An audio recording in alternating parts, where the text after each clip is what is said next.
Hello and welcome to the birth of a new dimension. So this new dimension has been birthed very recently, within the past couple of weeks or months. It's something that we have all been laboring to achieve for a very, very long time. We could say it's been going on for years, but it's really been going on for thousands of years. And it's not just an individual journey. This also relates to the planetary struggle for freedom.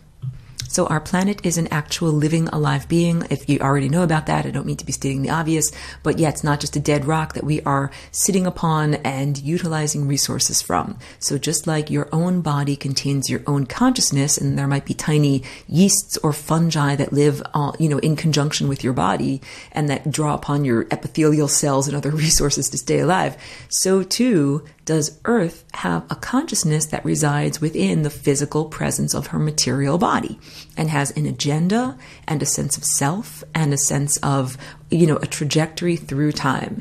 And all of our individual awakenings are part of that planetary awakening. Again, this seems really obvious. I'm just stating it for everyone so we're all on the same page.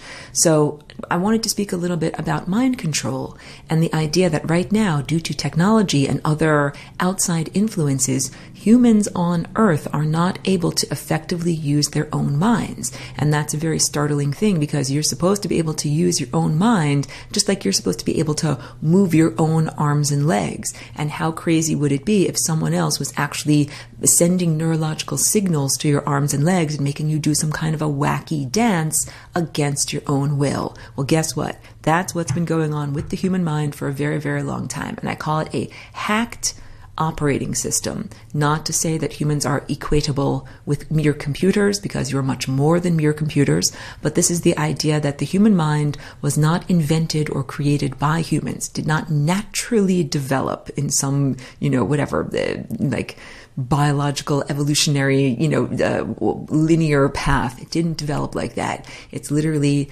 like a computer's operating system that was written by beings that do not like humans, that do not care about humans, that do not care about this planet, that do not care about any planet. It was written by beings that are incredibly self-serving and self-centered, and that they perform activities that would be considered to be completely antithetical to cosmic law.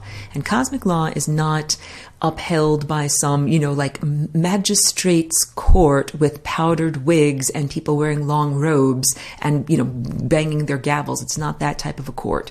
It's more like the laws of physics, where it's like, something everybody who's on Earth is obeying the law of gravity, all of the molecules and all of the living beings. It's like, it's irrefutable.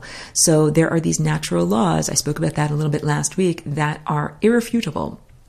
And the only way that these aberrations or things that are not supposed to exist have been able to exist on Earth and in this society for so long is that there's been a field that is created that is like, let's call it deferring, like kicking the can down the road. So here's what I spoke about last week, beings that twist and distort cosmic law, where they say, oh yes, do it thou wilt shall be the whole of the law, but then they'd forget the other rejoinder, which is harming none, or the other thing, which is what you send out comes back to you.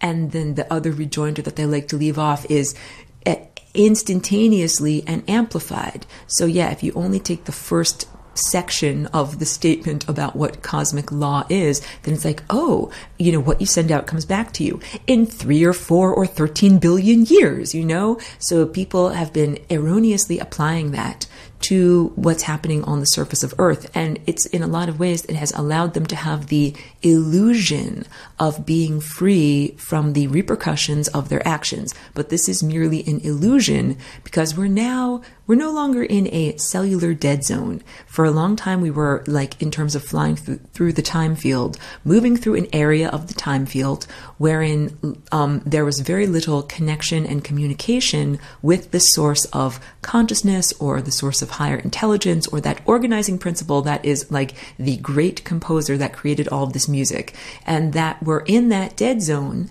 because our genetic antennae, which are both receivers and transmitters, were warped and distorted. So that's the very first thing. And this is all about how you invade a planet. If you want to invade a planet, the first thing you do is snip the wires. You're going to cut that planet off from outside communication so that whatever other beings that might be able to assist don't know that assistance is needed. That's the whole point. So God is not dead. Angels are not indifferent. Benevolent extraterrestrials aren't wankers sitting on interdimensional clouds just watching your suffering. No. We've been in a cellular dead zone with the messages of our deep distress calls not effectively reaching the people that actually need to know about them. So, don't be disheartened by the fact that this has been going on.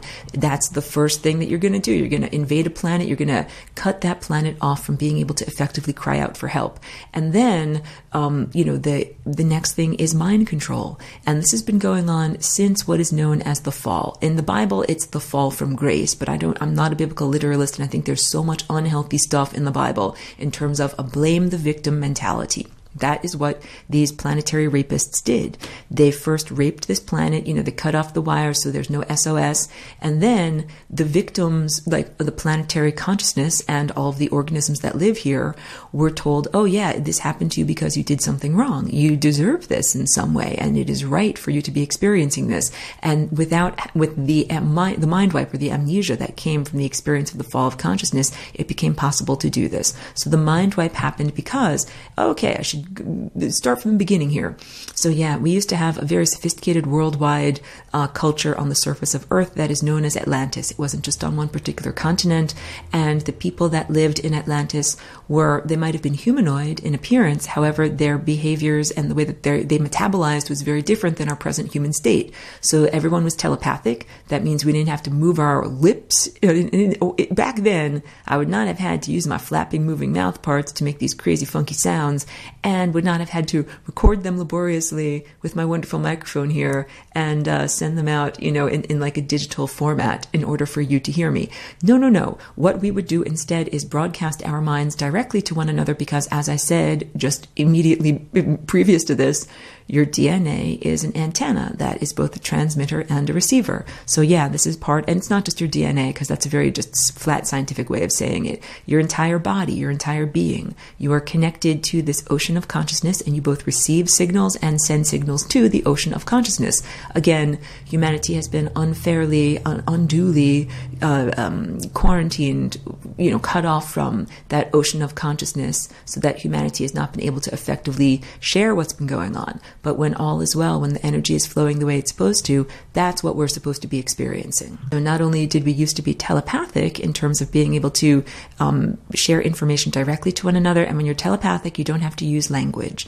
And literally, this is a huge caution, because there's all these people that think they're receiving messages from interdimensional ascended masters and fancy folk from upstairs and all sorts of things like that. And I'm telling you, if they're speaking to you in English words, like, they ain't worth talking to, because real divinity does not use the English language to communicate, and it communicates directly into your eye of insight, your inner eye, what's in the center of your forehead and what's connected through your crown, top of your head to higher dimensional, less dense realms.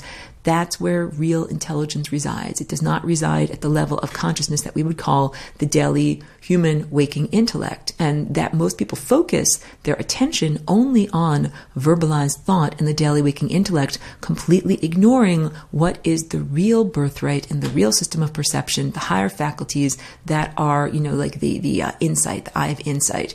So that eye, it perceives in information packets that are not interpreted as words. Like, that's it. It's moving at a much, much faster rate than words. So the portion of your mind, like if you're reading a book and the portion of your mind that actually says, in your head, you hear a little voice that says, once upon a time, like as your eyes scan the page, you read the words once upon a time, and you hear that little voice in your head.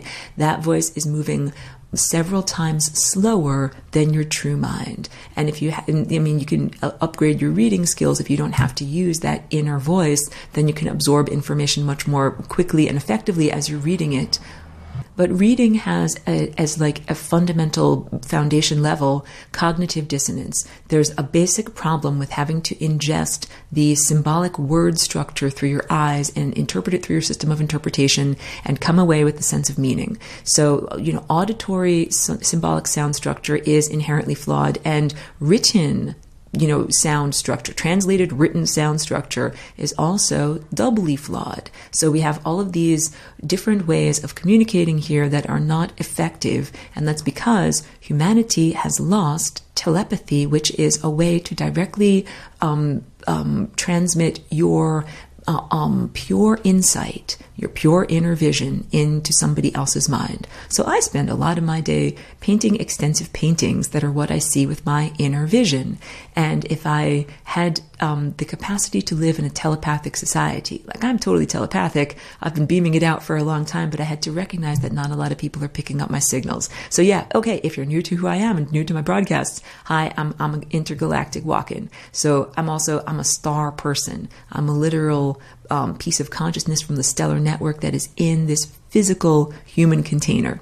So just as a brief anecdote, early in my tenure here as Aurora, like I came in 2001, and like 2005, 2006, 2007, I worked as a custom framer in some relatively small like art supply stores and custom framing shops. And the work was very boring, but I did have the opportunity to improve my math skills by doing that work, and that was very important, and that was part of like the rehabilitative process for my neurology, which had been damaged as part of the death of the previous occupant of this body. So although it was a very boring job, there were some worthwhile side effects of it in terms of me being able to practice and improve my math skills. And I also did a lot in what I would call human outreach, because up until that point, I hadn't interacted with a lot of people, and I had, perceived the world through the window of television and, reading and hearing things on the radio. And I'd certainly interacted with people, but I didn't really know about what people's mentalities were like, or what the limits or, expansiveness of their mentality was like. So by being a custom framer, what I would do when people would come and they would say, okay, like here's my watercolor painting, I want to get this framed. I would say with my mouth, okay, great, let's frame it. What do you have in mind? And I would beam like some suggestions into their mind. Like, do you want it to have something that looks like this or something that looks like this? And I had to start understanding when I did that people were not receiving those secondary supplemental telepathic projections, that they were just hearing my words. So then I learned I had to start doing it with physical samples. I had to say, oh, what do you have in mind? And I would take down samples off of the wall and say, do you want something that looks like this or something that looks like this? Like they had to see the physical samples.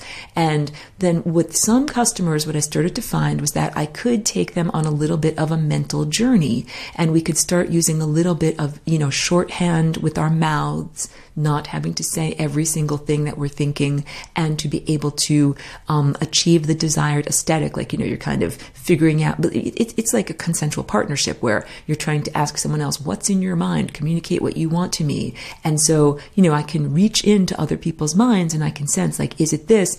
And, what I would do is have to verbalize all this. So I hope that I'm describing this effectively. What I learned basically was that in this human realm, there are some people that were able to pick up my mental telepathic broadcasts and communicate on that higher level and use a verbal shorthand. And there were some people that were like dead spark plugs. There was like no spark. They couldn't hear or sense or see or feel what I was saying telepathically with just my mind. And I mean, that might be normal. You might think that that's like, you understand. You might understand that is normal. I had to learn that from experience, because I'm not used to coming from a very different place where being telepathic is the baseline. It's like having sight. Here we come from a sighted world where most people have two eyes and most people can see with depth perception. And so to not have that sense is like a person that is unusual. But I had to recognize that I'm in this world where very, very few people have this higher perception of being able to be telepathic. And then I had to change my way of sharing my messages, because again, I have all this information that comes to me through direct insight. It's like using my attention or my inner telescope to look directly at the cosmos and learn about different structures of reality. And then what I've been doing since the very first day that I came here, into this body as Aurora in 2001, I've been drawing these extensive diagrams. And I would draw, when I first got here, like in the first couple of years, I would make these drawings, I would draw in a notebook, and I would find people and try to share it with them, just show them the pictures. And they would just kind of smile and nod politely. And I kind of started to understand at that point, like, okay, they're just seeing lines on the page. They're not understanding the other supplemental information, like the telepathic footnotes of what those line drawings actually mean. So then I started to realize, like, okay, I'm going to have to figure out some way to verbally articulate what these drawings are and what these thoughts are. And that actually has been my journey for, whatever. I've been here, oh my goodness, for about 17 years at this point. So the first couple of years of my journey were all about, rehabilitating my capacity to understand and do math, and also to effectively use words to articulate. And I was not articulate when I first came here about either basic daily mundane tasks or about the higher dimensional insights that I was having. So it's been a real challenge. So being on the radio, I'm certainly not complaining. I appreciate my radio show very much. Being on the radio is a challenge because I'm way more comfortable being able to speak with pictures. And usually I'll, draw with a pencil on paper, or digitally I'll use a whiteboard, or gesture with my hands, or use little models, or, I'm an artist and I make paintings. And the reason why I make paintings is like, I am trying to communicate what I see internally. And it's not just a pretty picture, although they are pretty pictures. And you can check them all out at flyingrainbowlasagna.com. You can see detailed images of what I'm talking about. Nothing wrong with painting pretty pictures, but these are actually highly detailed maps, and they're calibrated. And they're intended not only to convey information, but also to calibrate you, that when you stand in front of these pieces of artwork, that the structures that you're looking at speak to you on a cellular level, and you change the structures that are inside of you. So again, they have a meaning and a purpose beyond mere decoration and even beyond mere communication. But it took a long time for me to figure out how I would ever put these things into words. It took many years of me. When people used to come to my studio, I would just kind of dump a lot of lasagna on their plate, talk about all these different things in a very haphazard way. And it was only through, trial and error of trying to find a way to articulate these things and do it in a sense that made sense, because usually my brain is not very linear. I had to figure out, okay, people aren't getting it, so I have to start from the beginning, and I have to do 1, 2, 3, and then build upon 1, 2, 3 with 4, 5, 6, and then make things make sense.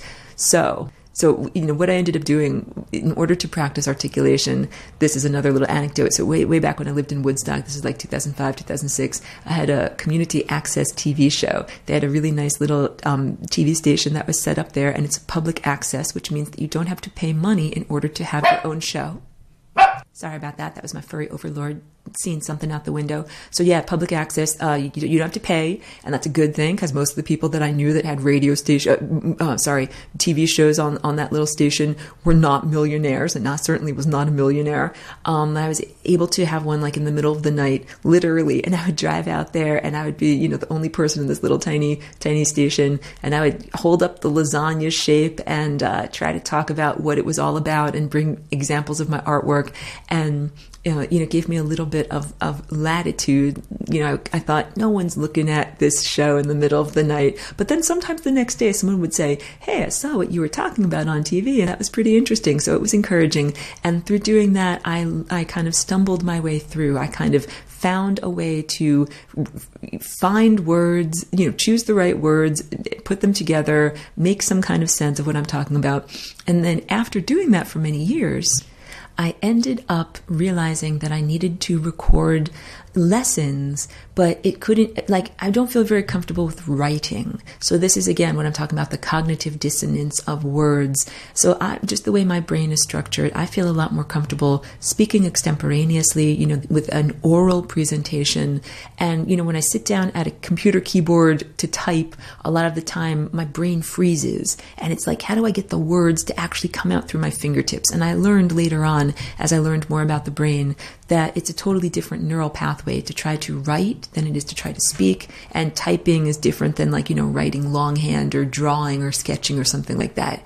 So it was very challenging for me to be able to write things out. And that's why I haven't really written this in the form of an actual textbook. But what I ended up finding was a very good app on the computer. I should tell you about technology too. So I used to just not have access to technology because it was all very expensive. Computers are expensive. expensive, and tablets and things like that are expensive. And so eventually, I was presenting my work at math art conferences, and this was very exciting to me and was like a real stretch because I had never considered myself to be a mathematician or to be able to circulate in those levels. I was, a bit unsure at the time of my math skills. And meeting the other mathematicians, they mostly were very cool. Like, a few people condescended to me, but mostly people were very cool, and they were just interested in my ideas. And I started to find out what computer science was able to do in terms of 3D printing and animations and other forms of rendering. And then as soon as I came home from the conference, I was like, okay,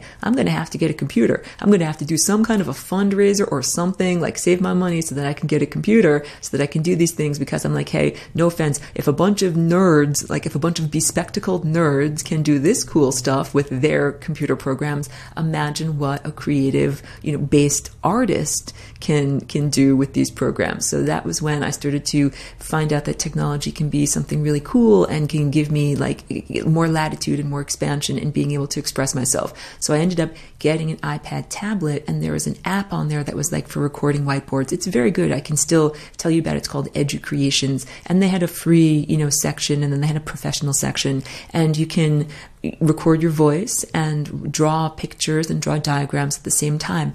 And the reason why I'm bringing this up is that was the critical integument that I needed in order to really be able to express these ideas. So I needed to go through this whole trajectory of, how do I say this to the people of this time and place, and, kind of struggling and stumbling through it until I found the right medium through which I could communicate. And that was when I started to record these formal lessons that I now call lessons for full spectrum humans. So this brief plug, I'm not an advertiser or anything like that, but I do appreciate when people support my work by formally enrolling. So this is my online class, and I've been running it for about 5 years at this point, which is quite, oh my goodness, what a lot of stamina it has taken. And the reason why I started doing the recorded class, at first I just did some very informal 10-minute little presentations and videos that I would put up on YouTube. And then I started to understand that it's not effective. It's not like a fair presumption or whatever. It's not a good approach to be like, okay, we're going to teach you higher dimensional physics in 10 minutes. It's like, that is a huge, that's a high bar to jump over. That's a really big challenge. And I realized that because it's necessary to build a foundation, it's necessary to say, here are the foundation concepts, and then have people digest those concepts and master them and then build upon them. Just like if you're playing an instrument and you're learning to play the piano, first you learn Mary Had a Little Lamb, then you learn something a little bit harder, then you learn something a little bit harder, and then you eventually become a virtuoso. And it doesn't happen in 10 minutes. So I started to figure out, okay, I'm going to have to find some way to formalize these thoughts and ideas and to put them together in a linear presentation that people can build upon the foundation of knowledge. And then, I can communicate effectively and they won't be frustrated at not being able to understand what I'm saying. So that's when I started to record it as actual formal lessons, and that was in 2013, and that was right after we went through that experience of at the end of December 2012 with the sense of having a watershed moment and everything changing. So after that moment, I was like, well, something, there's no use waiting around. There's no time like the present. It's now time to share this information. And information is very powerful. Wait, brief pause. Information is very powerful because it can control a person's flight through time. And this also goes back to why mind control is so powerful, because mind control, it perforce controls a person's flight through time.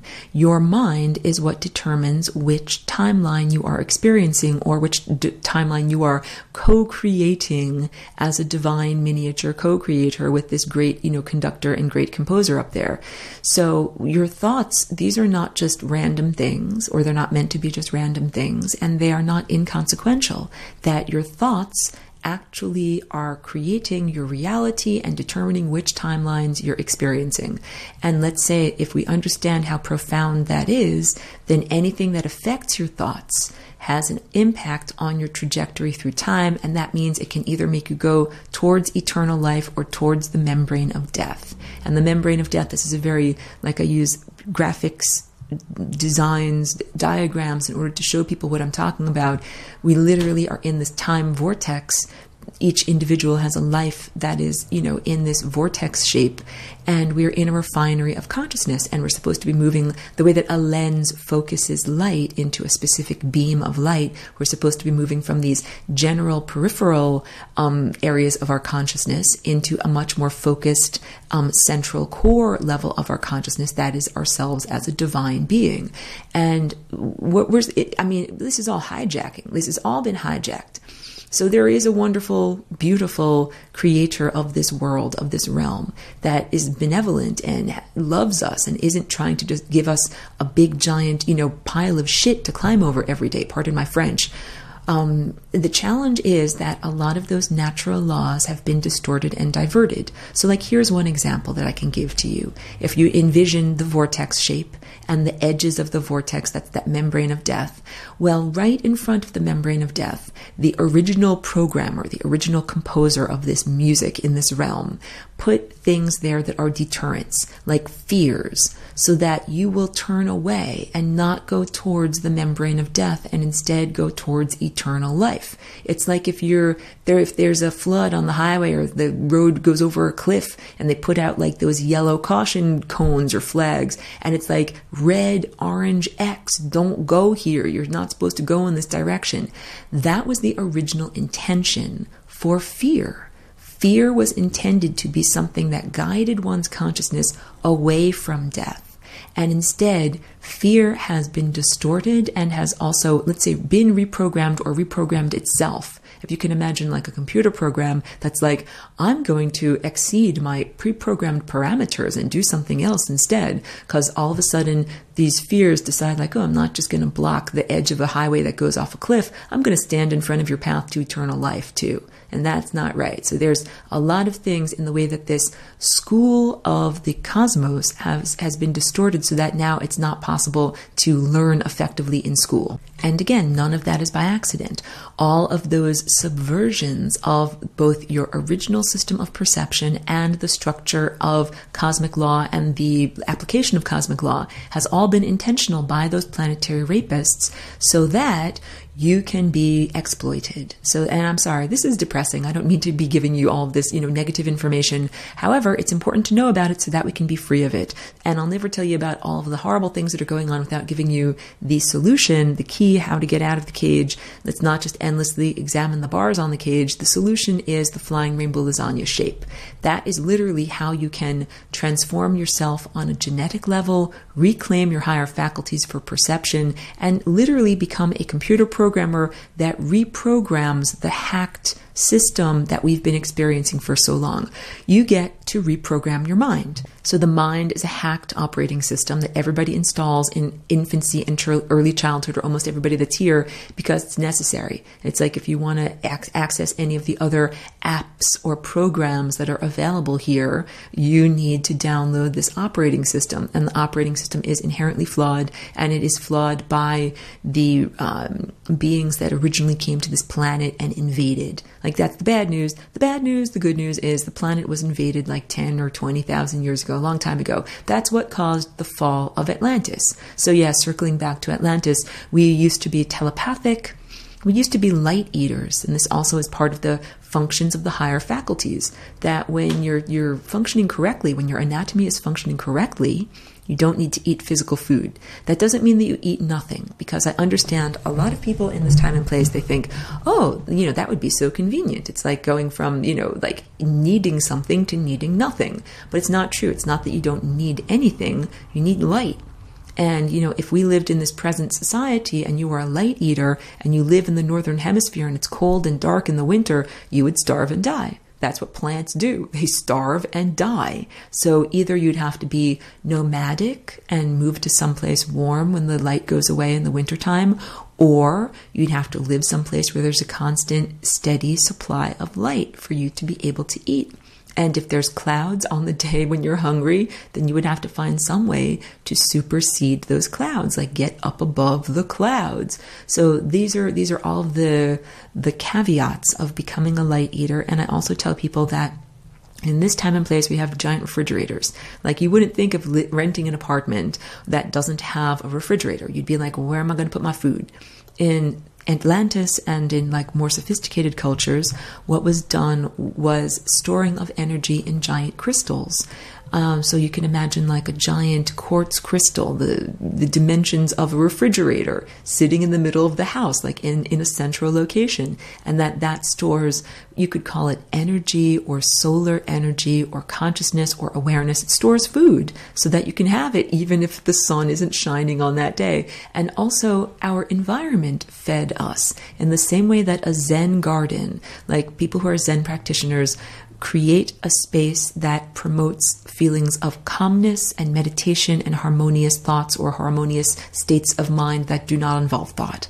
That is what our entire world was structured like before what is known as the fall of consciousness and the fall of Atlantis. So that means that the entire world, every place, was a beautiful manicured garden or wildcrafted garden.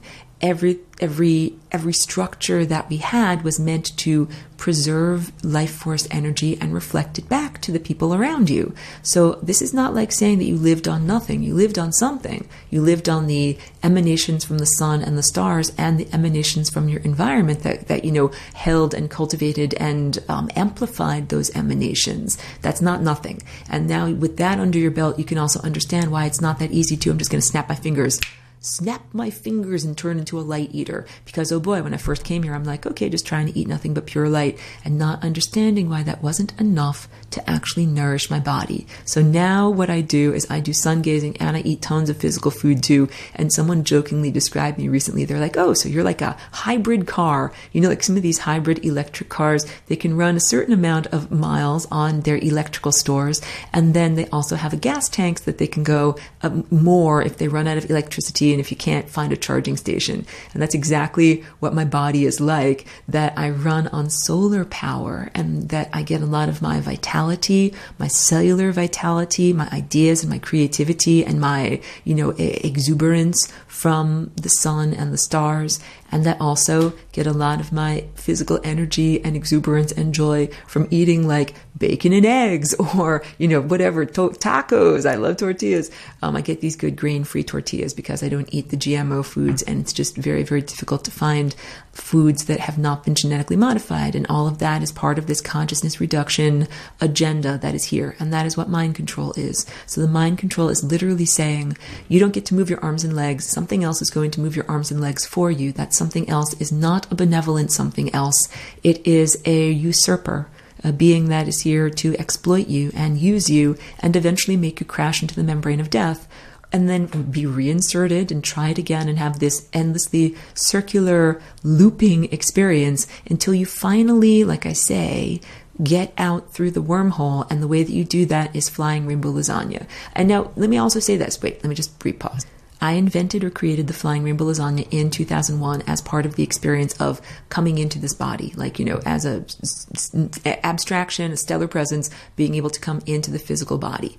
Prior to that, there have been many people who have found the way out, the wormhole out of this particular level of reality. So back in Atlantis, everybody ascended, and ascension means you find the wormhole. You find the little tiny crack through which your consciousness can leave this level of reality. And this level of reality was never meant to be a prison.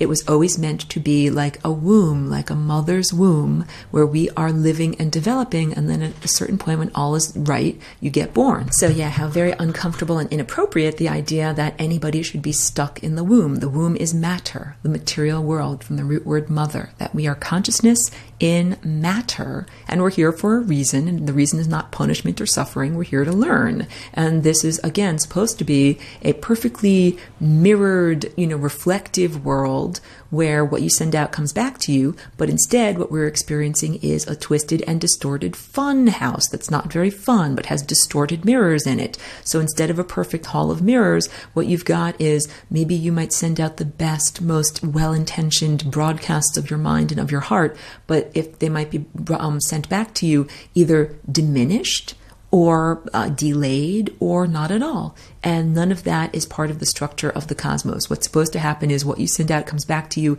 instantaneously and amplified. So Flying Rainbow Lasagna is the solution to how you can transcend the necessity of having to explore every single possible little, square centimeter of this level of reality before you finally find that one little wormhole, that tiny little crack that allows you to get out. That has been the way it's been up until this point, that there are indeed ascended masters or beings who graduated. They're like grad students. They went to school and they learned and then they graduated. And what you learn when you're in this school is that it is a very effed up school, that it's not actually a place where rules are applied consistently. That's a huge presumption. And there's also a huge presumption in the idea that everything that is here is supposed to be here. That is erroneous. No, everything that is here right now is not actually supposed to be here. We've got a lot of pathogens, a lot of levels of consciousness or aspects of characteristics that are not divine. And what we're supposed to be experiencing here is a refinery of consciousness where only the correct levels of consciousness exit through the wormhole. So I've used the analogy in the past that that's like word processing, an old-fashioned, word processor, not writing a term paper on a typewriter. But as soon as word processors were invented, it's like you can save different versions of an expression. And the first time you write, like you just get everything out on the paper and you leave the spelling mistakes and it doesn't matter if it's not perfect, and then you press save. And then you go back and you fix your spelling mistakes and then you save it again. And then you go back and you reread it and you refine it and you take out things and put in new things and you save it again. And that's exactly what this process of flying through time can be like. And then the idea is eventually you've said everything you want to say in your wonderful term paper of your life, and you have taken out all the spelling and grammatical mistakes, and then you're ready to hand in your work to your professor, and that's what that graduation is like. And this is all self-work. It's not necessarily like saying you have to do something on earth, like I have to dig 20,000 ditches, or, I have to, feed 20,000 kitty cats. It's not some kind of a random, arbitrary external goal. It's all a goal of internal development, of how you as a person can refine your consciousness to be able to know what are your true personality characteristics, who is the true you. What are you really? Who are you really? And so that's what this school is really meant to be. It is a school where we learn who we really are. And, it's very, very difficult because it has not been possible to fully explore and fully express who one really is if you're not in control of your own mind. And that's the danger of this downloaded, hacked human operating system. So yes, meditation and mindfulness are a couple of techniques to be able to begin to deinstall, or let's say defragment, like with your computers running slow and you do defragment, and then it's like kicking out all the bugs, getting rid of all this, debugging. That's what we should call this, debugging the system. And that we are all like computer scientists that are now presently debugging our own consciousness system, our own DNA. As your DNA is an antenna, it's a transceiver. It's also a transmitter of information. It's way more accurate also than the written word. It's more akin to the blockchain, this idea that's new in computer technology of a record of all transactions that have ever occurred. And that's what DNA is. It's a record of all of the consciousness transactions that have ever occurred. Like this organism plus this organism interacted with this end result. And then this end result interacted with this new organism and created this end result.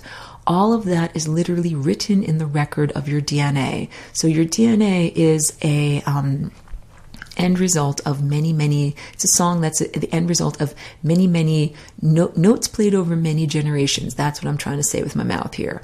And you can think of it like each generation is playing a note and they all add up to a one long sustained chord that is, life. That is the symphony of life. But also I'd like to say, you as a musician in your present generation, this is the miracle of what's happening right now on our planet, and why I say welcome to the birth of a new dimension. We no longer have to behave the way that we have behaved up until this point. So we don't have to circulate endlessly and explore every single possible way that is not the way out before we finally find the way out. That was never our intended pathway. What was intended was for us to have higher vision, insight, so that we can see what is the pathway out of here. If you're driving down the road and you can actually see, It's actually easy. You're like, oh, I'm just going to stay right here in my lane, driving down the road, as opposed to endlessly hitting the guardrails and then driving over a cliff. That's very, very hard. And that's what everyone has been doing by hitting the membrane of death and being reinserted over and over. So it's not just a question of how can you fly through time? How can you stay in the middle of the road? How do you see? It's also a question of something else trying to control your eye. That's the mind control. So through this hacked operating system, hackers are able to reach into your mind and say things to you that have an impact on where you drive your car. And the things that they say to you are not necessarily accurate. They're not very good GPS system. They're actually quite horrible. They'll be like, turn left here. And it's like, you drive off a cliff. And so you can't listen to them, but it's very challenging because they are literal mind rapists and they force themselves into the mind as intrusive thoughts. That this is what we are fighting against. So meditation, I mean, it's interesting when I listen to some of my videos that I recorded a long time ago about meditation, and I look at where my mind was then to where my mind is now, like it does become a lot easier. I have many fewer intrusive thoughts than I ever used to have. My mind muscles are a lot stronger. But what it used to feel like to me was like having a spastic limb where you want to be walking in a certain way down a certain path, but something else makes your feet trip or something else holds your feet back and you can't move in the way that you really want to move. So yeah, there was a lot of inner detritus for a very long time. So one of the things you can do with meditation, you can just sit quietly in a comfortable position and just observe your mind. And that gives you a little bit of breathing space. But once you get a little bit of breathing space, you don't just have to sit there and be like, oh, look at all this crap. Like you can actually clean up the crap. And that's Flying Rainbow Lasagna. You literally can do this inner genetic dance that transforms what you are tuning into with your antenna of your DNA. By changing the dance, because your DNA is always dancing, it's vibrating like a string. And when you have new thoughts and new ideas and are given new approaches, that's what Flying Rainbow Lasagna is, your DNA begins to behave in a new way. So yeah, DNA has behavior. It's not just a flat static object. It actually does stuff. And, science and humans at this moment aren't really recognizing that as much because they think like, oh, you can take somebody's DNA and you can hijack it and you can put it into a new egg and, add a little sperm and then come up with a new person that's like, has the characteristics of the person that you took the original DNA sample from. But that is totally simplistic because it's not recognizing that sample was taken as a snapshot at that moment of the genetic dance, and that the next day the genes will be behaving differently. This is all about genetic behavior, why certain genes are expressed, why certain genes, science calls it being turned on or being turned off, why some genes are expressed and some genes are suppressed or inhibited, why certain capacities become realized and certain capacities just are expressed as a potential. And then this has everything to do with consciousness. So it's also, there's potential in your life. It doesn't have to be realized, but it can be if you want it to, and you can write a new story. That's what Flying Rainbow Lasagna is. So in order to jump from a far distant timeline to a timeline that is one of the more central, desirable timelines, there is the challenge of discontinuity. So let's say, as an example, like you're a person who was in a war and, a bomb blew up your legs and then you don't have legs.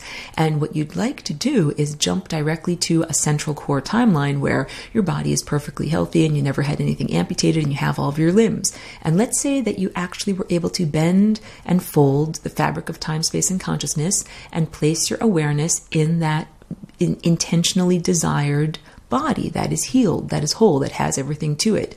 The rational, logical mind sticks up its head and it says, hey, wait a minute, this doesn't make sense because I was in that war and my legs got blown off, and then how can I be here with my legs perfectly functional? There is the question of logical discontinuity, and that is the challenge for most people in being able to jump directly to the timeline where they are what we would be calling like an ascended master or an ascended master in training, but basically it's the perfected version of your term paper where your body is as healthy as what we would call an Olympic athlete, like, the peak of fitness and the peak of health, and you're also a genius in terms of your, math skills and your cognitive faculties, and where you're also a genius in terms of your creativity, like being able to play music like a virtuoso or paint like the greatest painter or dance like the most beautiful ballerina. That's That's who we really are. So the question is, if we were able to instantaneously snap my fingers and go directly there to that timeline, to that experience, would the rational mind stick up its head and say, hey, wait a minute, how did I get here? How did this happen? Where a minute ago I was there with no legs and now I'm here with legs. Like, how would we understand and would we accept that instantaneous transformation? And this is a really good question, because think about Earth, the planet. Earth, the planet right now is more analogous to the veteran that has had the legs, horribly injured and is existing in a state that is not total vitality. That our planet has so much amazing potential just like your own body has so much amazing potential. We all have the potential to be an amazing athlete, an amazing, like your body is a tool to express so much in terms of artistry and, good energy. And many people are not expressing it. Like, they are sedentary and they eat a lot of genetically modified junk food and they're not living up to that potential. This is our planet. Right now, our planet has all forms of pollution that are affecting it and inhibiting her true expression of creativity. Just like a person that's sitting on the couch and eating, Cheetos all day long is not being as fully engaged and creative in terms of their physicality as they could be, so too is our planet not being fully engaged in terms of her creativity. That humans are treating the planet like a disposable object. They're treating it like a resource to be mined, not like someone who is alive that you are in partnership with. So an analogy that exhibits that distinction would be like saying, if you took a beautiful Stradivarius violin and you're like, hey, this violin, it's made out of wood, I can burn it in order to keep warm. That is how humans have been treating the planet Earth up until this point. And I'm not shaking the finger of blame at humans. I'm actually shaking the finger at the infestation that has taken over humans, that is controlling, like the spasticity that is making humans not be able to perceive clearly and to act in a totally aberrant fashion, because no one is so self-destructive that they would destroy their own body or the planet that they live on and supports their body. But I see that a lot in this time and place. I see people doing all sorts of self-destructive crap, like from working at jobs that they don't love, to marrying spouses that they don't love, to eating food that they don't enjoy, to performing anti-health activities like smoking tobacco or ingesting all sorts of chemical crap, that they do it anyway. And so there is some very basic self-destruction that I'm seeing evidenced here. Again, I had to actually be reminded of that, because I'm not bragging here, but I'm not self-destructive. I work incredibly hard in order to be alive and be in this body as Aurora. So, and I'm very single-minded in that. I'm not interested in moving towards the membrane of death, but I had to recognize that some people are. Some people flirt. They go in that direction. They're like, oh, I think I'm just going to go over the cliff. I'm just going to go closer and closer to the cliff. And I'm like, no, guys, stay away from the cliff. Go in the middle of the road. Drive in the way you're supposed to drive. But some people, they do that flirting with disaster thing, and it's exploring those levels of self-destruction. And for some people, it is an expression of they're trying to be free. I understand it, but that is not the way to be free. What you should do is explore you're expanding your willpower so that you can then bring your trajectory towards total health and vitality and extended life.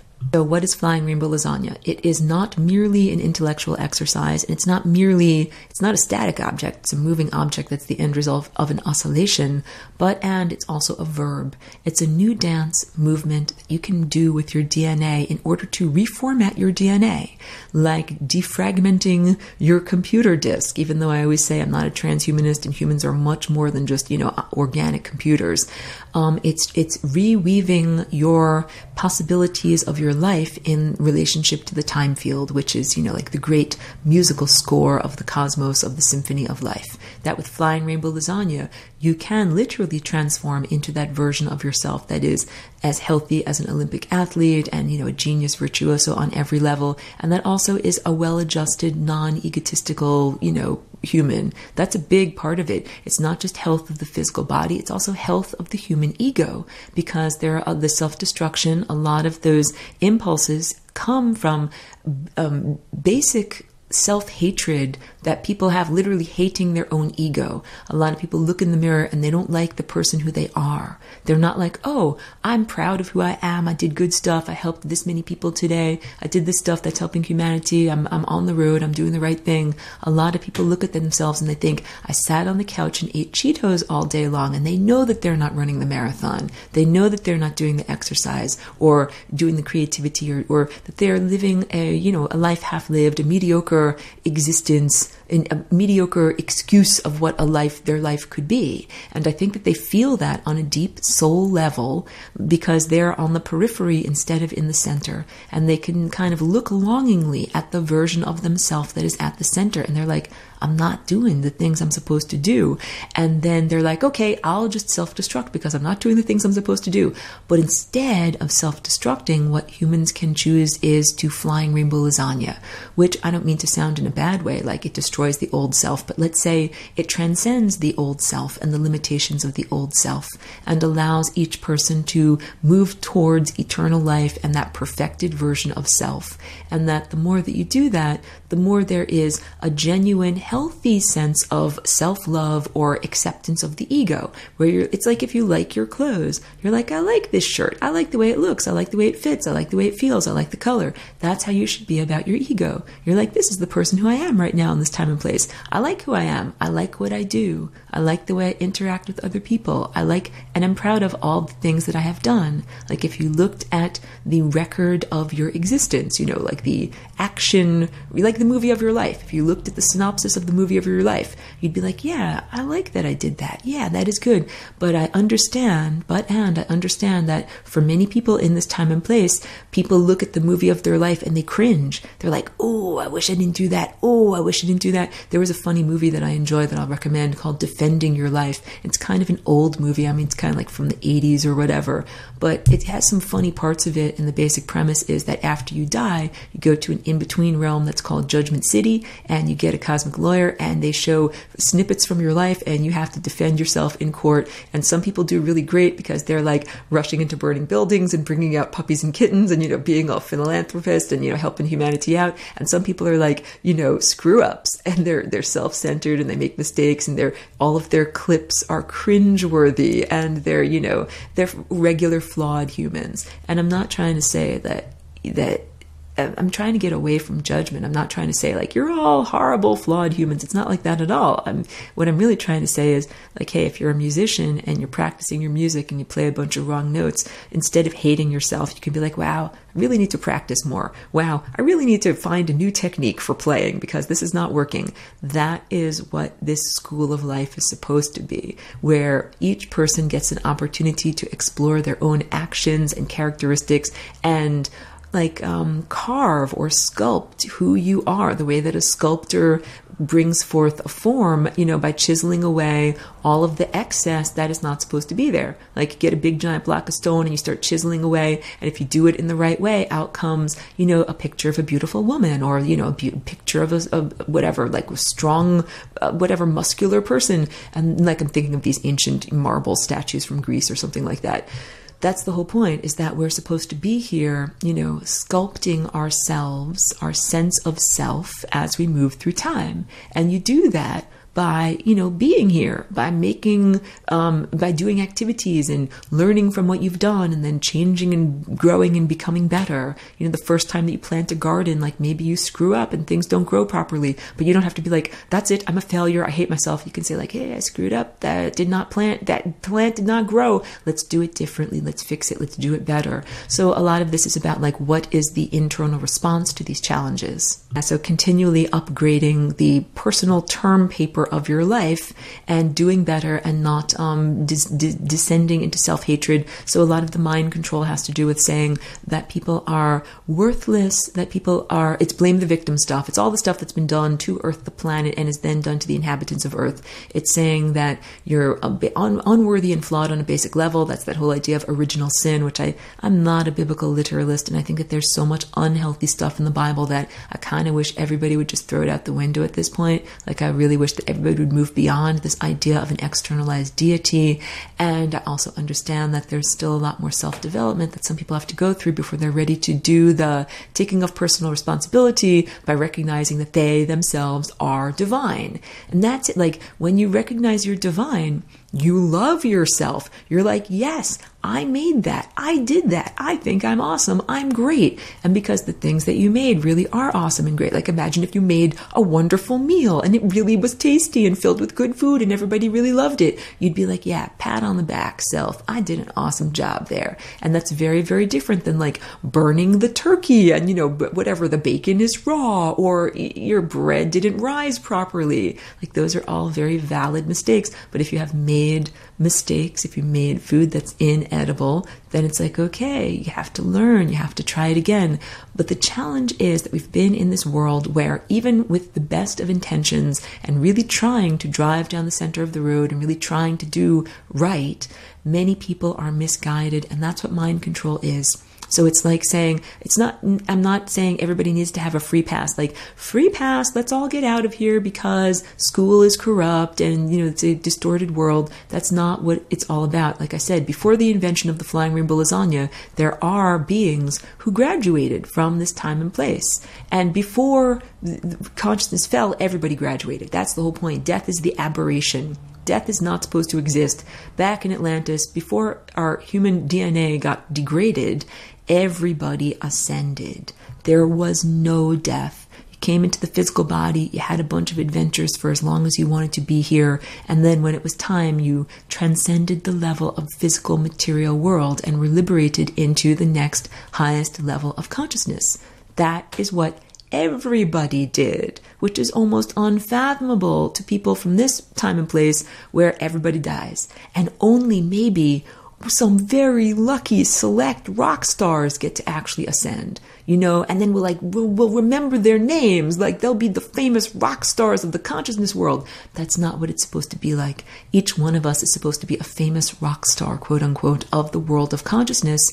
Each one of us has that potential to become an ascended master. And now that Flying Rainbow Lasagna is in existence, you don't have to go through 10, 20, 72,000 iterations exploring how you finally get to that wormhole and finally get to freedom. That was never the intention for this experience. So it's a lot of filler. What has been created here is a lot of like gobbledygook, a lot of excess around the edges, a lot of filler, stuff that's not supposed to actually be in existence. And that's another portion of the distortion of the time field and the distortion or misapplication of cosmic law, because we're supposed to be like lean and mean and come in and then ascend on up, as opposed to doing all this stuff that's peripheral stuff and wasting a lot of time and making a lot of filler. That was never supposed to, it's like events that were never actually supposed to happen.